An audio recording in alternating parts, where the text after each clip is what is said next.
All right. So, Matt Connarton talking with Dirk Don. Is that your real name, sir? Yes and no. Here's the thing. When it comes to content creation, use a pen name. If you use your real name, you are asking for trouble. Ah, interesting. What do you mean? Expand on that, if you would. Well, so, all right. If you look at Joe's Facebook page, yes, his full name is right there for you. and if somebody is looking to give him trouble, they can do that just by looking him up. And so for me, it's like I've got to be able to protect myself and my family. You know, like there's a lot I could lose. Right. No, that makes sense. I'm guessing though that Joe, Crazy Joe, probably doesn't have any family who speaks to him or associates with him in any way. But I mean, I'm just guessing. But you know, who really wants to? He does. What's that? I'll assume he does. Yes. So, well, I want to ask you about, and we'll talk about a number of things. And thank you, by the way, for calling. This is great.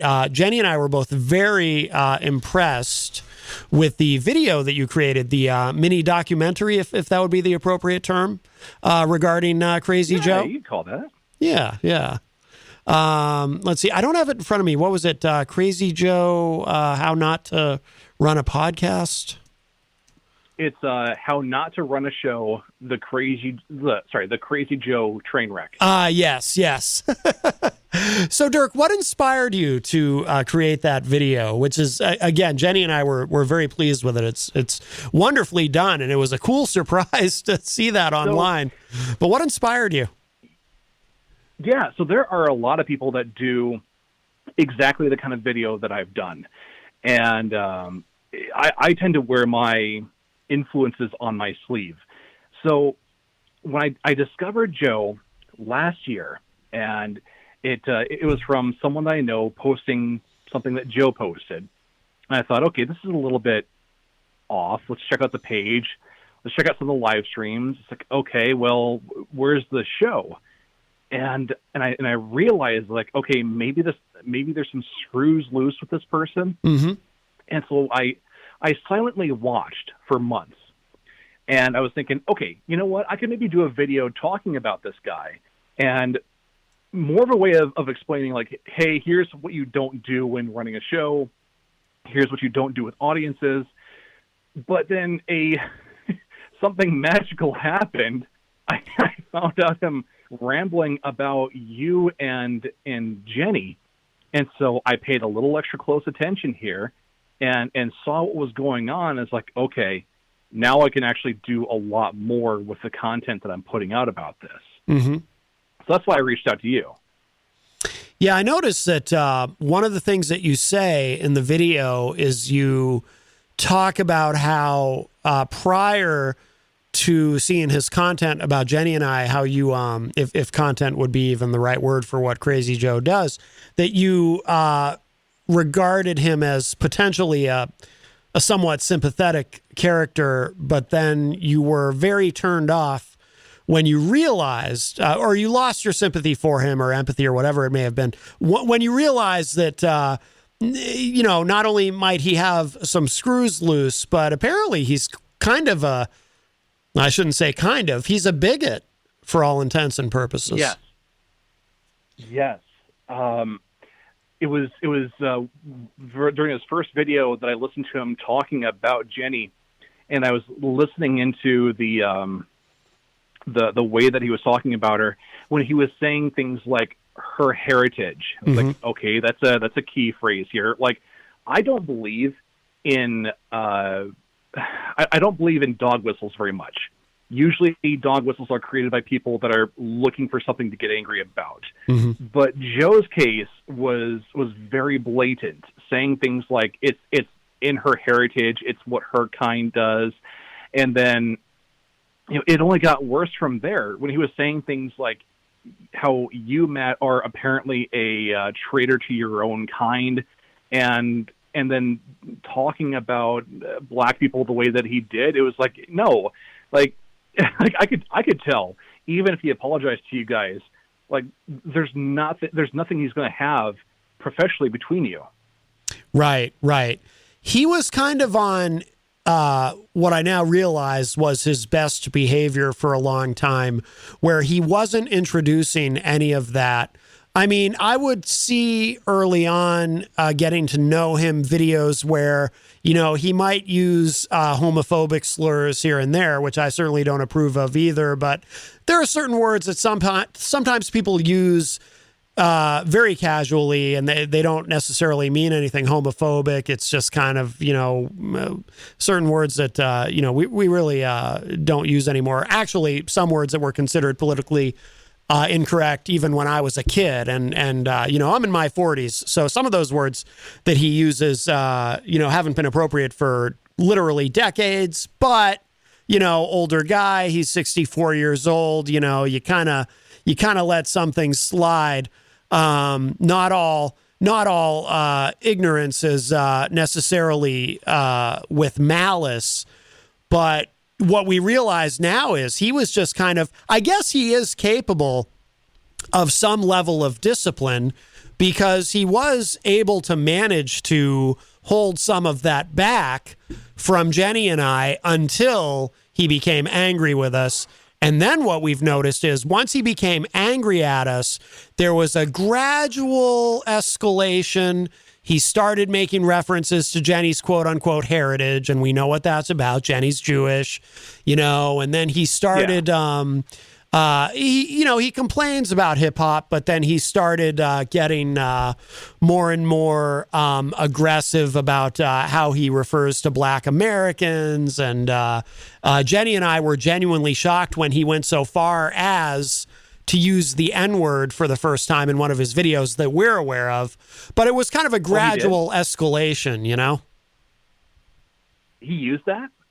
Yeah, he uses, I've heard him do it, I think, twice now, a variation of the word. He only uses one syllable, and I think he thinks that gets him off the hook somehow.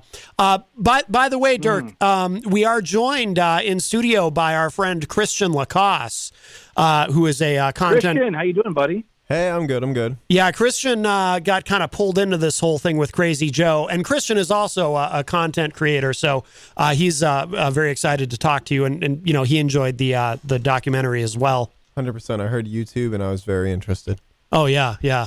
But no, he came at Matt, when he came at you and Jenny, that's when I was like, oh, okay, you don't do this. You don't do this. You don't do this. And then he started throwing shots at me. And first off, he couldn't even say my last name right. And you know how I get about that. I mean, I'm trying to be comedic about this, but this guy... Well, listen to what he does to my last name. Oh, yeah.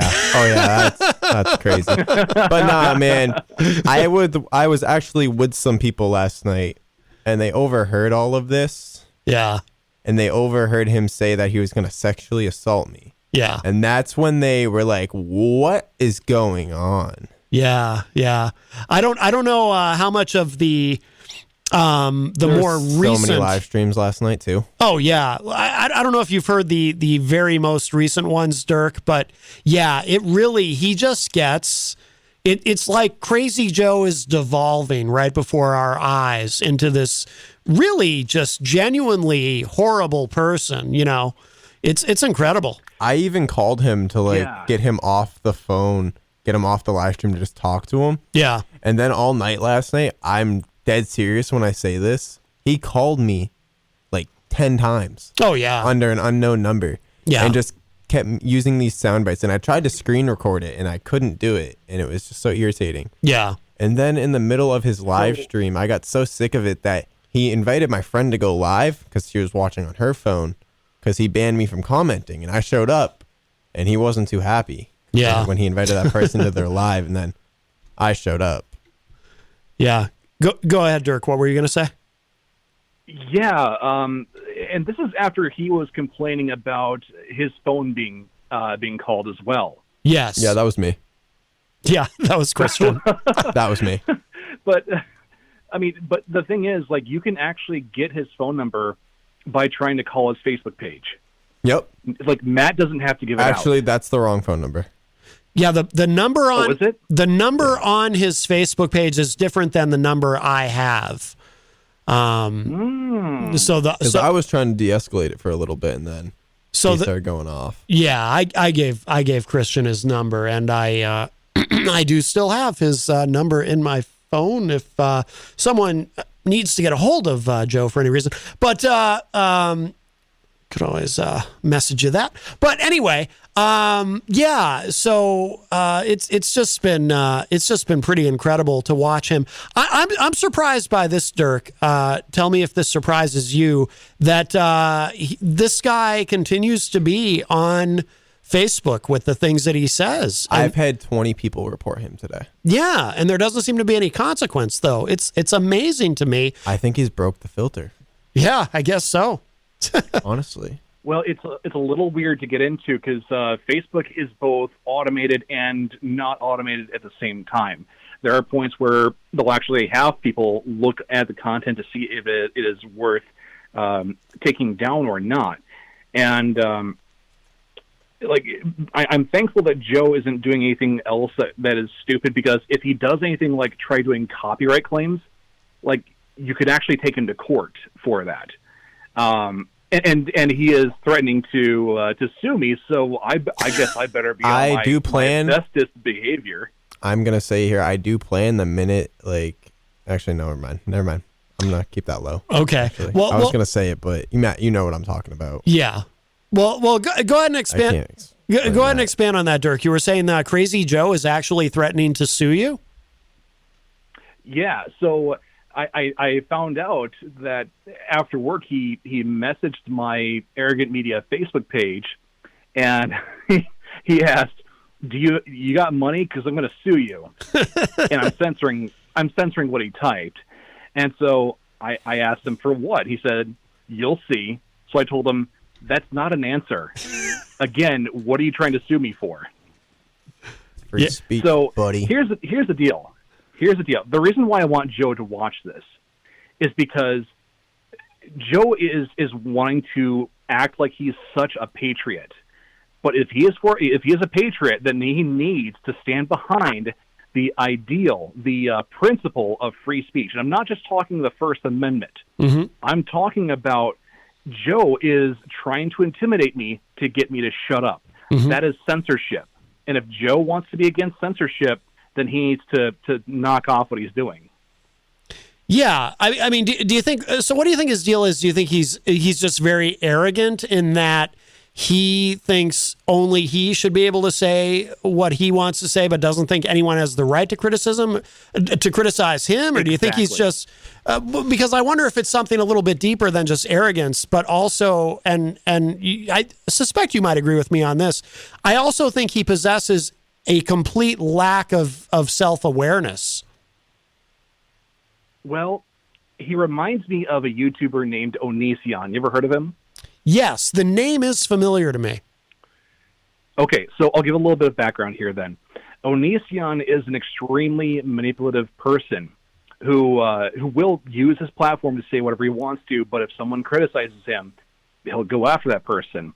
At one point, another YouTuber named Repzion, who has been documenting everything that's been going on with Onision as far as things like abuse allegations or abuse of copyright. And this caught Onision's attention, who took Repzion to court, and the court was not having it. Yeah, I would imagine. Wow. But he actually took him to court? That's incredible. Yeah, so Repzion had to pay the court fines that were wasted on Onision. And so if Joe ever wants to take that kind of route, it is never going to look good for him. Like he's going to lose whatever audience he will have if he is not careful with what he's doing. He wants to act like he's the savior of real rock and roll, whatever that means. But at the same time, he talks about how, I'm just okay with talking to myself here. Like, it doesn't work that way. You cannot pick one. You got to pick one. Yeah. Well, that's too one of the fascinating paradoxes of Crazy Joe is that he desperately wants people to pay attention to him and he wants an audience, But he, at the same time, he will find any excuse he can to get angry at that very audience. And he gets very, very mad if you leave without, as you pointed out in your documentary, he gets very, very mad if you are paying attention to him and you're in his audience and then you leave without saying goodbye. This is deeply upsetting to him. That's just not understanding how the internet works. Yeah. Joe is going to admit that he doesn't know how to work with computers and stuff, but he does not know. He does not want to acknowledge how things work online. And if anything like if websites like 8chan or Kiwi Farms ever got a hold of Joe and saw what he was doing and wanted to mess with him, that would be the end of the guy. Yeah. Yeah. So where do we go from here with Crazy Joe? Do you think should we all just start ignoring him? Should we? Yeah, honestly. I mean, what do we, or do we? I mean, I've been entertained by this experience. Jenny, I think, not to speak for her, but I think is a little bit conflicted because I think, in one sense, she finds this all as entertaining as I do, but at the same time, she's uncomfortable being targeted by anyone about her quote unquote heritage, as Crazy Joe likes to say. So, I mean, does this eventually resolve itself anyway, in that one day we'll realize that Crazy Joe has been entirely deplatformed? I mean, what do you think, Dirk, is the responsible thing to do here? Or does it matter?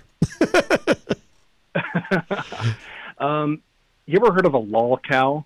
Yes. It's spelled LOLCOW. Okay. Right now, we are milking the lol cow. Yes. As long as it's producing milk, the farmers have been right there to get the bucket for them. Uh-huh. And I am all for making content until it stops being funny. So the thing is, what I try not to do is repeat myself. So if I do want to make another video discussing Joe and talking about how his methods of trying to censor me are completely unpatriotic and anti-American, and against the principle of free speech. Mm-hmm. But I don't want to just keep repeating myself about how he gets overly angry. He's pushing people out, because I've already said that. Yeah. But when the happenings happen, and if people want to talk about it, they're going to talk about it. Yeah. And Crazy Joe has been very repetitive in his videos, except I think the one thing that keeps it interesting is that very incremental escalation that occurs in the in his tone and tenor and in the rhetoric that he uses. It started out, he was when everything first sort of broke open, he was very disappointed in me, and then the anti-Semitism started to creep in successive videos, and then the racism and the homophobia, I guess, was always there, but all the bigotry as that gradually increases, and he hasn't outright. Oh, and the threat that he made against Christian, that was something new and a bit of a surprise. Mm-hmm. So. Yeah, I don't know. But like I said, I'm assuming that any day now we're just going to find, I can't believe it hasn't happened already, but I think any day now we're going to find that he is no longer on Facebook, which is why I have taken the step to download all of his videos, and because I wanted to make sure that all of this is permanently documented. When it came to the point where he started talking about contacting WMNH, which is where we are right now, and getting me fired, I was like, okay, I definitely need to document everything this guy says, because as we were talking about on the show earlier, and I know, Dirk, you were in the chat room, so you probably caught some of this. We were talking about, some people would prefer that we ignore Crazy Joe, and others believe, as I believe, as I think you believe, you must, or you wouldn't have made that video, that no, we need to name him and shame him. Here's why I'm sick of him. Yes. Because this is the second or third thing I've been involved with and it's starting to get repetitive, and it's starting to get exhausting. Yeah. Because even my friends were like, weren't you just last night, man? They were like, you're constantly under the microscope, aren't you? Yeah. I'm like, to put it this way, controversy creates clicks. But it creates clicks until, you get so tired of it, you just don't want to do this anymore. Right. And last night, it was like, when you're taking it to that level, I know I probably shouldn't have taken what he said personally, but I did. Yeah. Yeah. He's like, that's sick. Yeah. Can I address Christian for a moment? Please. Yeah, absolutely. Yeah, Christian. So you seem like a young dude right now. You've got it sounds like you've got a lot going on for you right now. Mm-hmm. And what Crazy Joe said towards you is something that you absolutely do not deserve. And I'm very proud for you. I don't like to say I'm proud of people. I'm proud for you for wanting to be able to stand up to yourself. It is one of my principles, not just as a Satanist, but as a person myself. Like if someone messes with you and they will not stop, you make them pay for it. So, but make sure that you are keeping a sense of self-preservation, because you don't need that guy ruining any aspect of your life whatsoever. You've got way too much going on, man. Oh, 100%. I've clearly learned that over the past few weeks. Yeah. Especially this week. That's a lesson That's a lesson for a few things I've done this week, actually. Yeah, that's a lesson Christian has been learning. But Dirk, I think that is excellent advice. It's very, very easy. I dare say it's probably human nature for people to inadvertently harm themselves while trying to punish others or even the score or whatever it may be. That's why we have these idioms like "don't cut your nose off to spite your face." So I think that's excellent advice, Dirk. And Christian, he's 20 years old. He's got a lot of life ahead of him, and he's been on a very positive path with a lot of really great things happening. And I don't want to see him mess that up. Over certainly not over somebody like Crazy Joe, who certainly isn't worth it. So yeah, no. Yeah. Can we all just so how also did you come talk? across this guy? Did he just randomly call you during your show at one point? Yeah. Is that the case? Yeah, I think it was. Yeah, he just happened to stumble. He just happened to stumble across my program online and started calling and we were intrigued with him.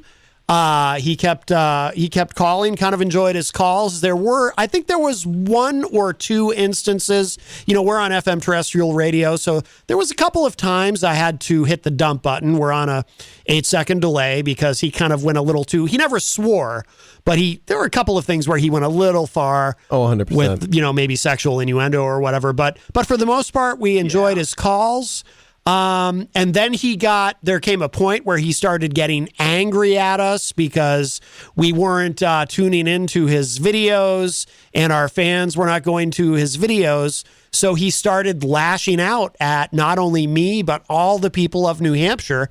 And so this is actually Imagine he emails the governor. Yeah. You're not watching my show. That would be funny. So this is actually our second time through this because he got really angry and then he just stopped and he went away. And then he came back like 4 months later and started calling us again. And this time things have gone much, much further. But it's actually our second go around with Crazy Joe. But there shall not be a third, obviously, now that we know the real Crazy Joe and what a bigot the guy is. For real. Can we also talk about how on his website and stuff, the mic he's posing with, right? Yeah. It's not even plugged in. Yeah. There's no XLR. Yeah. I'm sitting there and I'm like, does this man really know what he's doing? Or no. Are these all props? Yeah, it's all props. I mean, if you look in the back, and I Dirk, I think you might have pointed this out or alluded to it in your video, but his equipment is it appears to be useless. He posts pictures and videos with equipment behind him, and then if you look really closely, it's cassette tape decks and stuff that isn't actually plugged into anything. It's kind of bizarre. It's almost like a fantasy world that he's constructed for himself. It is. So it brings me back to my own humble beginnings where, excuse me, my whole thing with content creation started with a good friend of mine approaching me about how he wanted to make a podcast at some point. And so I thought about it and I realized, okay, I've got a MacBook and I've got a really crappy USB microphone. That's how I started. It's a blue snowball microphone. So I just stuck that between us and we used it to record, and it sounded like garbage, but I knew the content was good. And then once I was more comfortable with trying to do things in a way that sounded more professionally, I picked up a mixing board and I learned how to properly use it.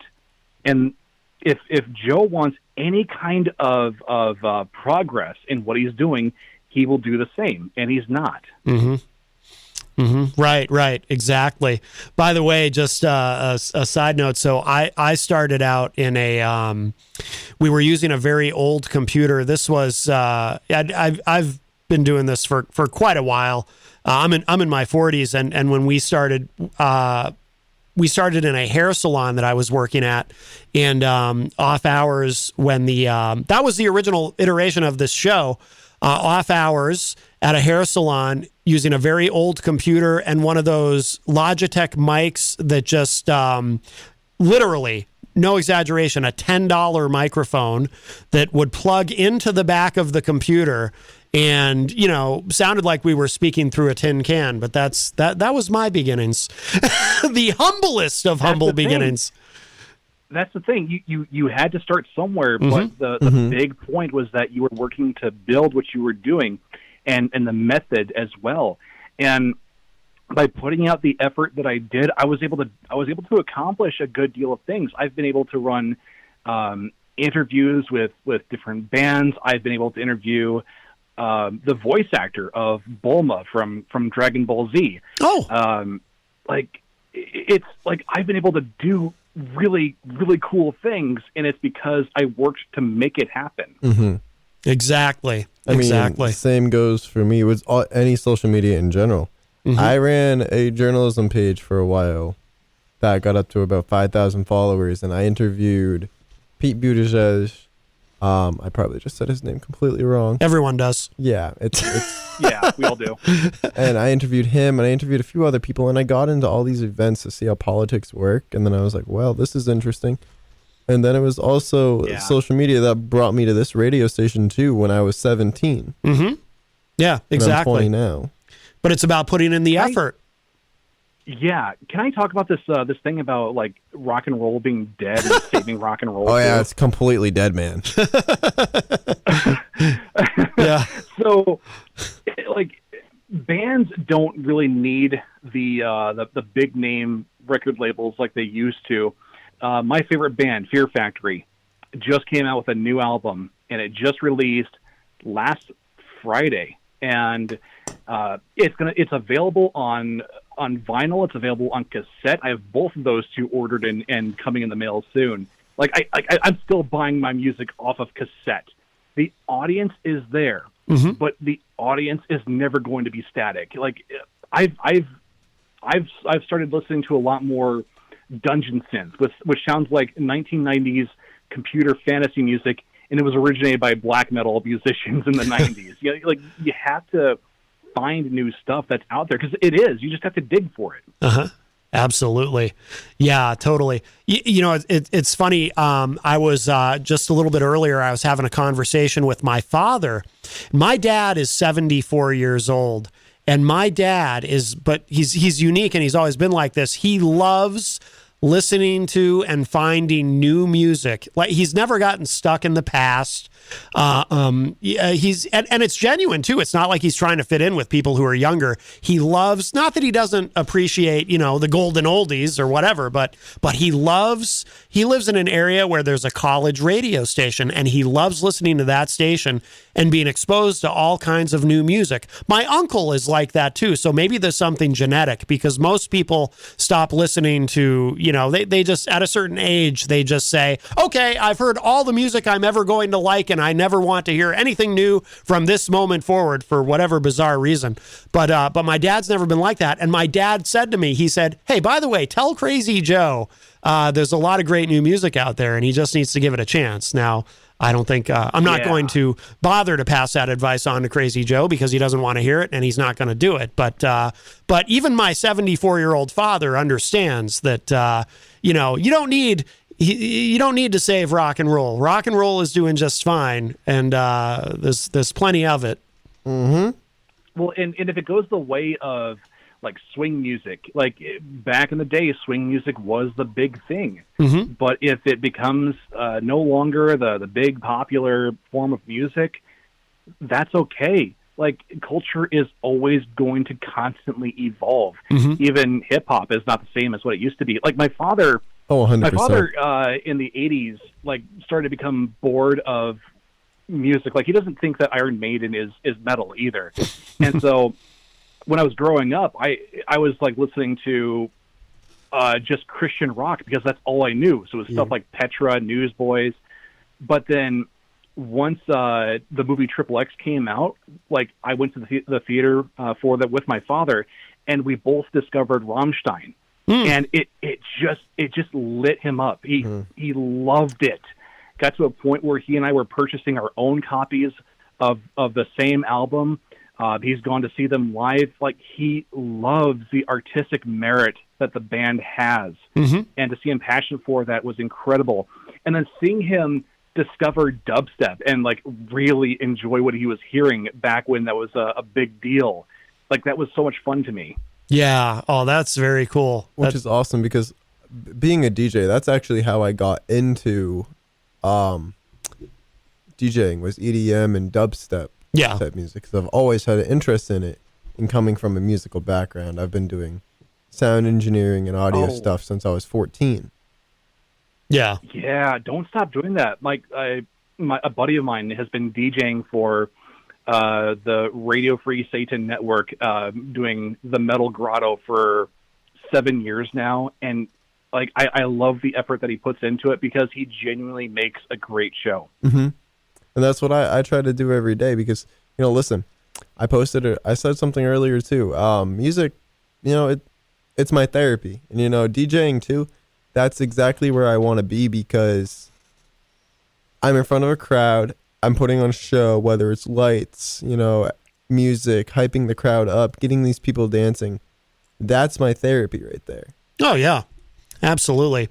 But I think with Crazy Joe, I think with the music, it's like, I think everything about Crazy Joe, whether it be the music or his attitudes about things and the language that he uses, it's all, he's like he traveled here from the past. I don't even know what year, but it's like he's not from the year 2021. You know what I mean? He's a 64-year-old man, but he's a 64-year-old man from 1974 or something. You know what I mean? It's maybe he's a time traveler and we just don't know it. I don't know. And there's a place for people that want to play the music that Crazy Joe likes. Like, the audience is there. It's, he's obviously part of that audience. Like, if he wants to make it, then he has every ability to do so. He just needs to put the effort. Right, exactly.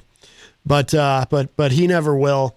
Well, you know what? I think, I don't know if there's anything you wanted to add about Crazy Joe, but I do want to hear about everything else you've got going on, Dirk, because you've got a lot going on online with Madcast. And I do want to ask you, too, and I'm sure you're asked about this constantly, but did you want to give us a quick explanation or a clarification or anything about Satanism? Because I'm sure you deal with it all the time with what people think when they hear that. And I know it's not what they, perhaps you're a Levian, I don't know, but I know it's not. I guess what I'm getting at is, do you want to clarify that you don't worship the devil? Unless you do worship the devil, but I don't think that you do. Theistic Satanism isn't really a thing. We're atheists who like theatrics. Yeah. I I am an advocate for the religion because I like to help people understand the religion. So I'm very active on Reddit about it, and having people approach me saying like, "Hey, I learned a lot from you." Like that itself feels fantastic. But it's really like we don't like to proselytize. We don't like to try to get as many members as possible. We're misanthropic. We don't like other people, and we want to see the best in people that they're able to produce. That's really the big idea. If you've got a talent and you want to make something out of it in your life, do it. We're not like the church is not interested in like how much of the Satanic Bible have you memorized. It's all about how do you actually put the philosophy into your everyday life. And so I'm open about the religion because of my advocacy for helping people understand what it's about. Yeah. But other people that are in the religion, they're in the shadows. They are firefighters or police officers. You may have come across people who are in that religion and never would have known it. And I will also mention one more thing about Joe here. Sure. I will invite him to have a discussion. No. If he's willing to, I will invite him to have an on-camera discussion so that he can say everything that he wants to me directly. Yeah. He won't do it though. He won't.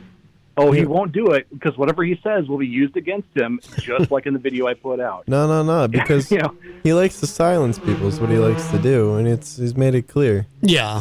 Yeah, that is true.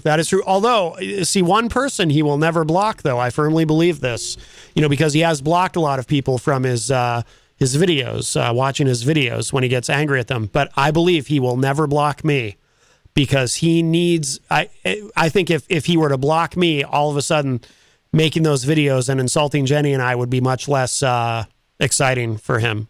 What do you think, Dirk? Exactly. Yeah. Not all vampires suck blood. Yes. That's right. Energy vampires. You did make a reference to that in the chat room. That's true. That's true. Yep. Well, tell us about your podcasting adventures and making videos and all that. Sure. So the very first podcast that I started is called Super Arrogant Bros, and it's a gaming show. And I've been podcasting ever since the middle of 2016. And we joined Madcast Media back in January 2018 is when I first started putting the content on that platform.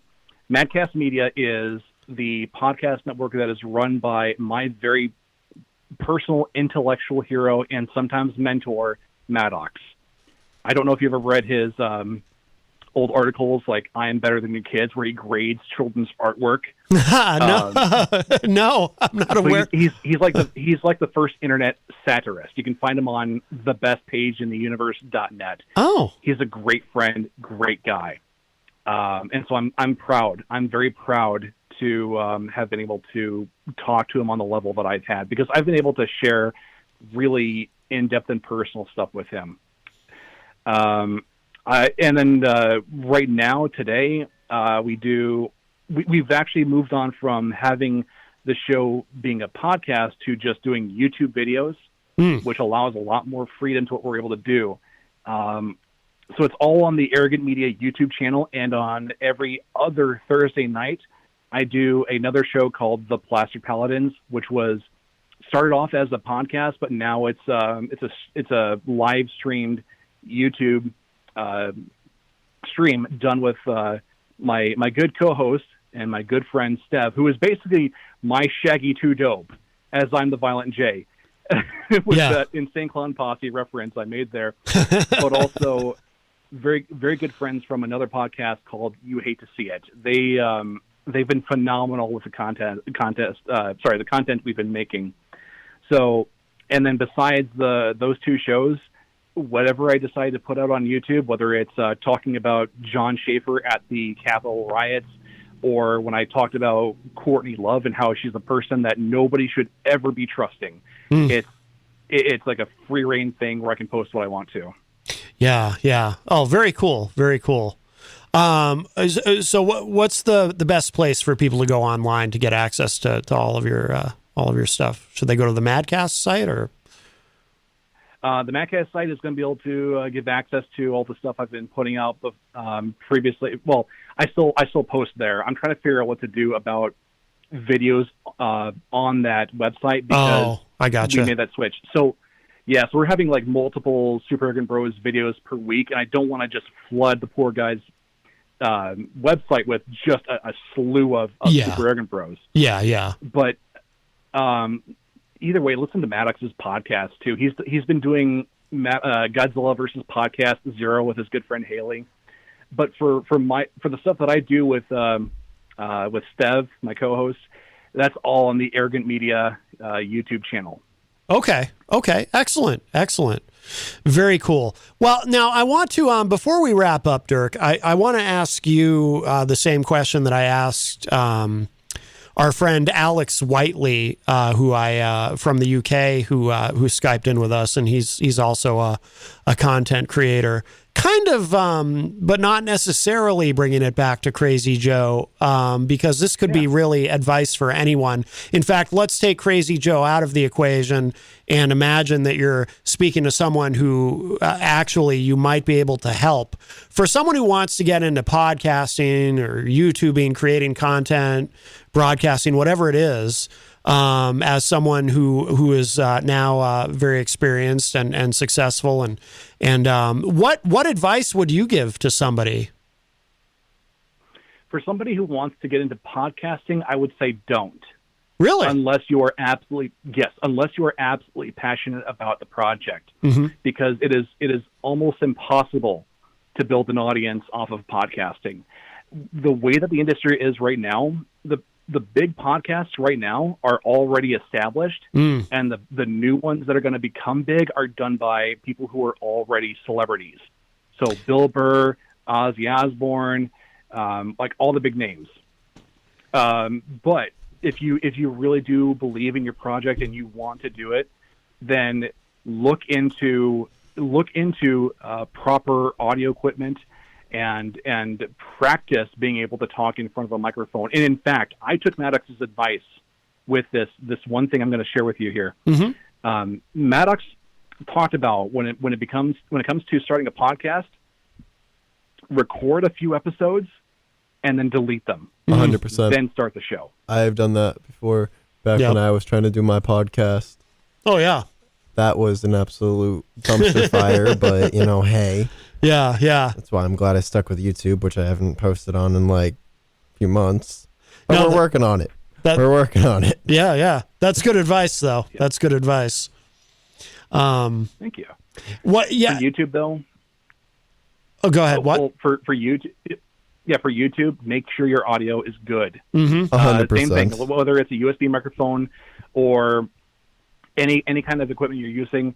The biggest key is making sure that you sound good. If you sound good, you're more likely to keep someone's attention than the video quality. Agreed. Yes. Absolutely. And the other thing you said about, celebrities, because they're already established, it reminds me of something, Dirk, and funny enough, I said this to Crazy Joe once and he didn't get what I was trying to tell him back during our first go around with him when he was asking me for advice on how to be famous when, I'm not famous. So I don't know why you're asking me, Crazy Joe, but he, he was asking me about how to be successful in broadcasting and with a podcast. Or actually, it was specifically about podcasting. And I tried to tell him about something I read a long time ago. It was back when, do you remember when Adam Carolla, he was kind of one of the first people to really leave terrestrial radio and go all in on podcasting. And I believe he was the first person to ever have 1 million downloads of a single episode of his podcast. And so this was maybe 15, somewhere between 12 and 15 years ago, I think. I have a limited concept of time. But I remember somebody asking him in an interview at the time, because he was the biggest podcast in the world at the time. Now it's clearly Joe Rogan. Oh, Corolla still does really well, I think. But somebody asked him in an interview, Adam, what is the secret to having a big successful podcast like you are? Do you have any advice? And his advice was already be famous. Because if you're already famous, you're going to have a successful podcast. Exactly. If you're not already famous, it's going to be a long, hard slog. And that's why a lot of these big name YouTubers like Logan Paul, a few other people, dude, they went over and they killed the podcast game. Yeah. But it's if you're getting in on any of this to become famous, then you're doing it for exactly the wrong reason. I was just about to say, never do this don't do it. Expecting to make it a job. Right. That's like DJing. I had someone tell me the other day, if you're in this to become the center of attention, don't do this. Yeah, you got to love music. Yeah.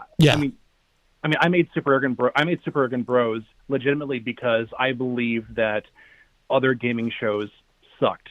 I was tired of listening to shows where it was like people sucking up to the big guys in the industry. And so what Steph and I do is we honestly talk about like, hey, maybe you shouldn't be spending your money on this thing. And while I talk about how I have no more interest in Star Wars anymore, I moved on to a new love of my life, Warhammer 40K. And so it lit a fire under me where I wanted to keep talking about it. Yeah. I was about to say, if you're telling me not to suck up to FaZe Clan, man, we got a little bit of an issue because those guys are absolutely legendary in the Call of Duty community. I don't care what anybody says. Oh yeah. Especially when they just made Sports Illustrated, okay? That's enough for me to, yeah, we won't go into that one, but dude. I don't play video games. I used to play video games a long time ago, but the reason I stopped is because I found them, for me, just so highly addictive. I always say I don't play video games for the same reason I don't smoke crack. I just I can't handle it. I don't have the discipline to not get addicted. So well, then don't get into Warhammer either. I've spent so much money on models. Oh my God. I've heard Warhammer is super addictive. I have heard that and the I haven't even heard of it, so yeah, you're ahead of me. I have a friend who's like 70 years old who's addicted to the Final Fantasy games, and it's just I don't know. That's exactly it. Okay, so if you are someone that is in your 30s or older, you've got things to do. Right. You need to know what stuff is worth your money and time, and that's what we're here for. There you go. Oh, cool. Yeah, that makes sense. All right. Dirk Don, this has been absolutely a pleasure. Thank you so much, my friend. This has been a great conversation.